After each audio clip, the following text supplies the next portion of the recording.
Hello my dear friends, આજના વિડીયોમાં આપણે formula number 21 I take after plus સમવનનું ગુજરાતી થાય હું કોના પર ગયો છું, અથવા તો બીજું છે સમવન ટેક્સ આફ્ટર સમવન.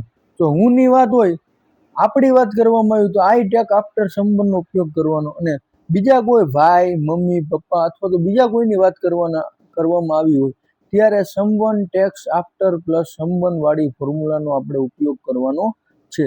તો આ ફોર્મ્યુલામાં કેવા વાક્ય હોય અહીંયા આપેલા છે કે હું મારા પપ્પા પર ગયો છું, મારો ભાઈ મારા મમ્મી પર ગયો છે, તેણી તેની બહેન પર ગઈ છે. તો આવા બધા વાક્યો આપ્યા હોય, આપણે વારંવાર બોલતા હોય કે આ છોકરો છે એના પપ્પા પર ગયો છે, આ છોકરી છે એના મમ્મી પર ગઈ છે. તો આવા વાક્યનું અંગ્રેજી છે એ કરવા માટે આ ફોર્મ્યુલાનો ઉપયોગ કરવામાં આવે છે. તો અહીંયા એક્ઝામ્પલ આપેલા છે. એક્ઝામ્પલ નંબર 1 છે હું મારા પપ્પા પર ગયો છું. હું મારા પપ્પા પર ગયો છું. તો હું એટલે શું થાય?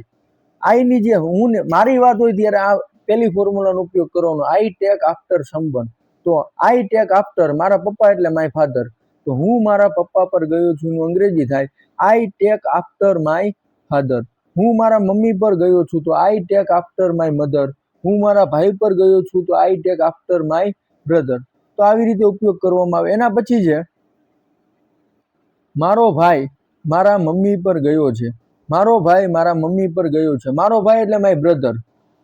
તો મારો ભાઈ મારા મમ્મી પર ગયો છે ત્યારે આ ફોર્મ્યુલાનો ઉપયોગ કરવાનો, સમવન ટેક્સ આફ્ટર સમવન. અને ત્યારે હી સી ઈટ હોય ત્યારે ટેક પાછળ એસ કે એસ વાળું રૂપ લાગે. તો અહીંયા તમને આપ્યું કે મારો ભાઈ મારા મમ્મી પર ગયો છે. તો મારો ભાઈ એટલે માય બ્રધર, ટેક્સ આફ્ટર, અને મારા મમ્મી એટલે માય મધર. તો મારો ભાઈ મારા મમ્મી પર ગયો છે એનું અંગ્રેજી થાય my brother tax after my mother. અહીંયા એવું આપ્યું હોય કે મારો ભાઈ મારી બહેન પર ગયો છે તો my brother tax after my sister. એના પછી ત્રીજું એક્ઝામ્પલ છે મારી બહેન મારા ભાઈ પર ગઈ છે. મારી બહેન એટલે માય સિસ્ટર, મારા ભાઈ પર ગઈ છે તો tax after my sister tax after. અને કોની વાત કરી? મારા ભાઈ પર ગઈ છે તો my brother, my sister tax after my brother. એટલે મારી બહેન મારા ભાઈ પર ગઈ છે. મિત્રો, તમને આ ફોર્મ્યુલા સમજાઈ ગઈ હશે. એના પછી હજુ એક એક્ઝામ્પલ આપેલું છે. એક્ઝામ્પલ નંબર 4 છે મારા મમ્મી તેના મમ્મી પર ગઈ છે. મારા મમ્મી એટલે માય મધર ટેક્સ આફ્ટર, તેના મમ્મી એટલે હર મધર. એટલે મારા મમ્મી તેણીના મમ્મી પર ગયા છે. મારા મમ્મી તેણીના મમ્મી પર ગયા છે.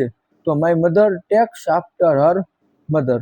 તો મિત્રો, આ ફોર્મ્યુલાનો ઉપયોગ છે આવી રીતે કરવામાં આવે છે. આઈ હોપ, મને આશા છે કે તમને આ ફોર્મ્યુલા છે તે વ્યવસ્થિત રીતે સમજાઈ ગઈ હશે.